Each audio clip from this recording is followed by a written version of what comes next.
Hello, what an amazing weekend. Thank you so much.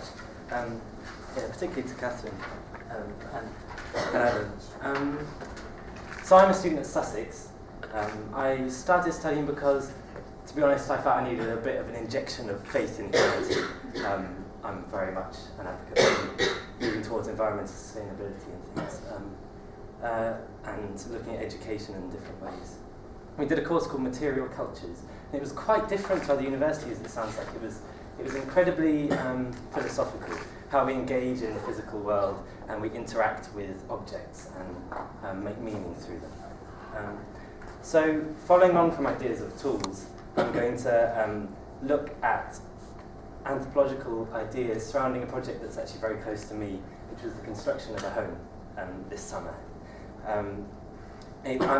I'm going to put to the side bigger political ideas of kind of transforming cities and sustainability and reskilling, which I think are so integral, but instead I'm going to talk about my own project and relate that to anthropological ideas. So in September 2011 in Brighton, thinking about building. In September 2011 we built a house in our garden. We just started with the foundations. We used as much found materials as we could, built the frame from things we found. The walls are straw bales, and we just line rendering the walls at the moment. So there was a deep desire in everyone there to create a home, an opportunity none of us had had before, and there were nearly 100 people who came together to do it. Where was this? Where was this? This is in Brighton. Okay. So today I'm going to look at the anthropological development of ideas surrounding the home. I'm then going to look at Heidegger's writing on dwelling and how the role of phenomenology can play in reconnecting the act of being with the wider environment. I then want to dissect the consequences of mechanized production on creating a home and move towards an alternative, which is a far more meaningful method of creating homes, of dwelling making, which empowers individuals, encourages social cohesion, and allows a deeper understanding of what it truly means to be in the world. So I hope these words can instill a bit of recognition of the amazing relevance of anthropology to our own lives, and can assist in engaging in reflexive participant observation in the everyday. So following on from, first I want to take a moment to reflect on what it's like to be inside the space. The minute you walk inside, everything's muffled and it feels warmer and you feel held. Tim Ingold wrote about thinking with the eyes and hands. It's space to pause, to reflect. For Gaston Bachelard, the home is a secret shelter for centered intimacy and solitude, a cradle for memories and a protective refuge for dreamers. I'm now going to move towards looking at the anthropological development of ideas surrounding the home. So houses are important to people, but they're often put to the side. Lewis-Strauss developed the idea of house societies, which was the first real step towards a recognition of the huge importance of houses in people's lives. But it was about rooting people in time and space, but it tended to limit them. People didn't change and had very fixed roles. So there's now more of a shift towards an alternative language of the house. I've got a great quote where houses can be said to be born, to grow, to mature and die, move and walk, feed and be fed, and they may even be said to marry and copulate. So these may sound like quite obscure, strange ideas, but take the Zafa-Maniri, for example, in Madagascar. These people, when they get married, the man builds a house for the woman out of bamboo.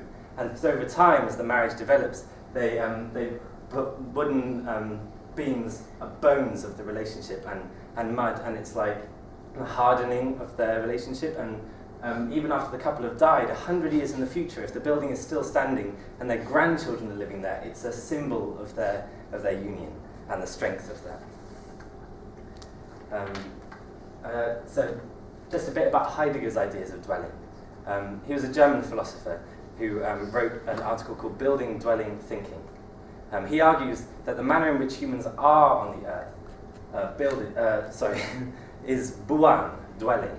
So dwelling, we think of dwelling as being a home, but actually the linguistic roots of the word building in German, bauen, is to dwell. So we are all dwelling in the world. We are all being we're all alive, and in fact we're liberated from a physical space because we are constantly engaging with our environments. So the question is, what does it mean to dwell?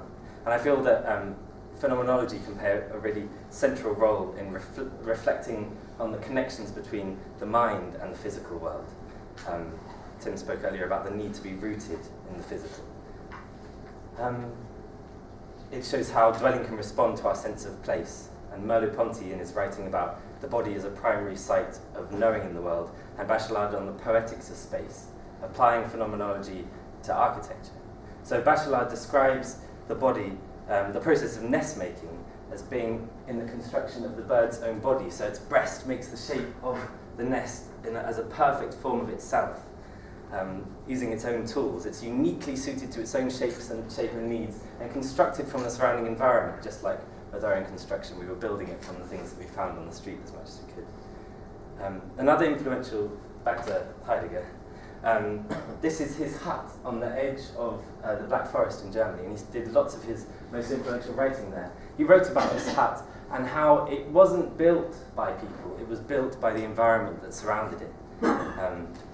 He says it placed the farm on the wind-sheltered mountain slope looking south, among the meadows close to the spring. It gave the wide overhanging shingle roof whose proper slope bears up against the burden of snow, which, reaching deep down, shields the chambers against the storms of the long winter nights. And in this way, it designed for the different generations under one roof the character of their journey through time. So this it that he talks about, it's not a person, it's the place, it's the surroundings. So with the straw bale house, we made, we built it so that the different spaces, the living space and the kitchen, the sun would move through the spaces and light up different areas depending on how you use them. I feel it's important to overcome these constructed divisions between the mind and the body and the subject and the object, and look at this dwelling perspective. Which allows a journey of creating a home to be viewed as an ongoing interaction between individual action and the wider environment. I really like this quote.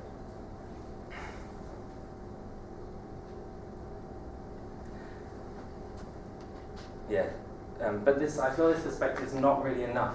And in order to really understand them, we need to look at how wider processes of power influence how we engage in the world. A.M. Gunn explores these shifts. In his work on tools, language, and cognition in human evolution, Tim Ingold, he writes about the descent of value for practical skills in favor of mechanically determined systems. Technology, he argues, forces a division between knowledge and practice, elevating the former from creative doing or meaning to mere execution. No space remains for the practical knowledge or knowledgeable practice of the craftsman. This shift had rendered individual knowledge of tools redundant in favor of that which is mechanically determined, treating the workman as an operator and disconnecting consumption from the production process. As we lifted the bales from the lorry into the house, the man who did it said this is the first time they've ever been touched by hands. And I found that so incredible, that from the planting to like the watering to the harvesting and the baling and the transportation, they had never actually been touched.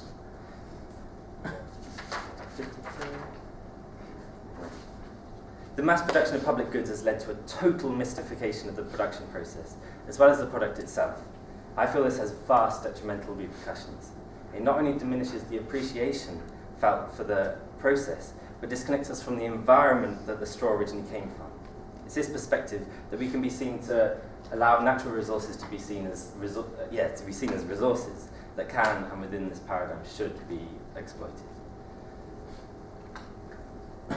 Ingold argued that this division between that it's the division between nature and society that has made this happen. I would agree with him in his argument that tool use should instead be viewed as the actions of people, and not as the pre-programmed behavioural outputs of a device located somewhere inside each individual brain, which computes in advance what the body has to do and then issues the necessary commands.